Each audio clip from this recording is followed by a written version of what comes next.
আসসালামু আলাইকুম সবাইকে। সবাই কেমন আছেন? আলহামদুলিল্লাহ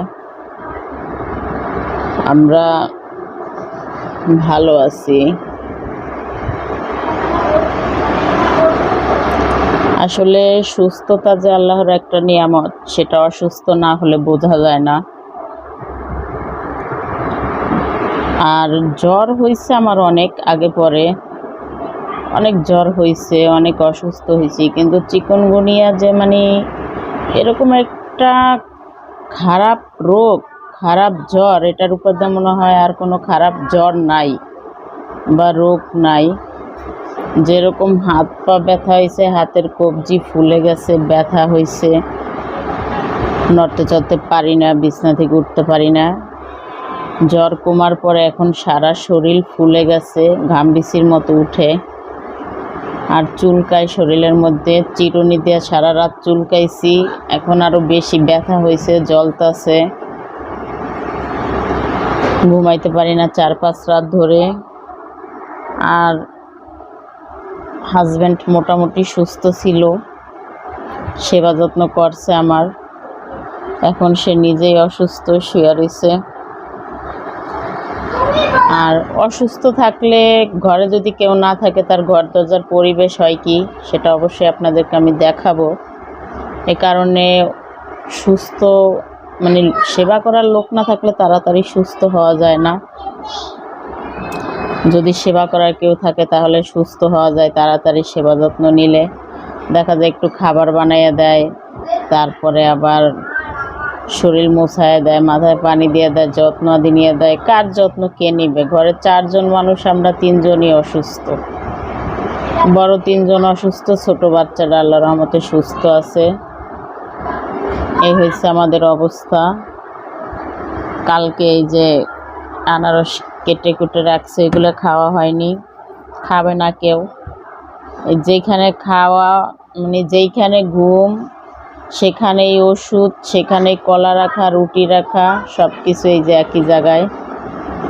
ঘরের পরিবেশ খেতা কাপড় দিয়ে কোনো পরিবেশ এত খারাপ হয়েছে, কিছু করার নাই। কারণ আমার শরীরে শক্তি নাই উঠে আমি কাউকে কিছু দিব বা কাউকে কিছু খাওয়াবো, আল্লাহ, বা কারো কোনো যত্ন আদি আমি নিব, এরকম কোনো পরিবেশ নাই আমার। আর এরকম শরীরের শক্তিতে কুলায় না। ছোট ছেলেটা এই যে সব কিছু এলোমেলো করে রেখেছে, সে তার মতো হয়তো একটু খায়, না খাইলে না খায়, এরকম করে দিন পার করতেছে। এই হচ্ছে আমার ঘরের পরিবেশ। বিছনাদারি অবস্থা খারাপ অনেক, কারণ কিছু করার নাই, আমাদের দেখার মতো কেউ নাই। সবাই দেশে থাকে, বোন আছে, সেও দূরে থাকে, আজকে আসতেছে। বড় ছেলেটা পারল না পরীক্ষা দিতে। এখন যে কিছু খাবো, খাওয়ার মতো কোনো কিছু নাই ঘরে। রান্না করা লাগবে বা কিছু খাবার তৈরি করা লাগবে, তারপরে খাওয়া লাগবে। সেই তৈরিটা করার মতো ক্ষমতা নেই। এই হচ্ছে আমার রান্নাঘরের পরিবেশ, অবস্থা খারাপ অনেক। হাজব্যান্ড যা পারছে তাই করছে মোটামুটি। তখন খেতে পারিনি, আর এখন জ্বর কমছে, এখন খেতে মন চাইলেও পারবো না, কারণ নাই কিছু রান্না করা। সকালে বিরিয়ানি কিনে আনছিল, তাই একটু খাইছি। তো বোন আসলে রান্না করবে, তারপরে হয়তো খাবো। হাত পাগুলা এত ব্যথা, এত পরিমাণে ব্যথা, হাত পা শরীর এটা ধারণার বাহিরে। আসলে আপনাদের যাদের চিকুনগুনিয়া হয়েছে তারা অবশ্যই জানেন এর কষ্টটা কি, আর তারা কে কিভাবে সুস্থ হয়েছেন বা কে কি খাইছেন অবশ্যই আমাকে কমেন্ট করে জানাবেন। কারণ আমার ফ্যামিলি, আমার অল ফ্যামিলি যে যেখানে আছে, সবার মধ্যে আমার এই অতি ফার্স্ট চিকুনগুনিয়া হয়েছে। আমাদের কেউ হয় নাই। আমরা এটা ট্রিটমেন্ট কিভাবে কি করতে হয় এখনও জানি না।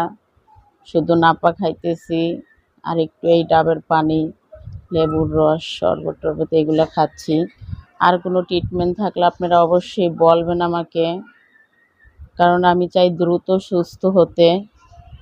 সুস্থতা যে আল্লাহর কত বড় রহমত নিয়ামত, এটা একমাত্র যে সুস্থ থাকে সেই জানে। এবং অসুস্থ হইলে বোঝা যায় যে সুস্থতাটা কত বড় দরকার থাকা, বা সুস্থ থাকলে দুই বেলা না খেয়েও থাকা যায়। আমি হাঁটতে পারি না, পা দিয়ে পাড়া দিতে পারি না, অবস্থা এত খারাপ। তো সবাই আমাদের জন্য দোয়া করবেন যেন তাড়াতাড়ি সুস্থ হয়ে যাই। আর সবাই ভালো থাকবেন, সুস্থ থাকার চেষ্টা করবেন। আল্লাহ হাফেজ।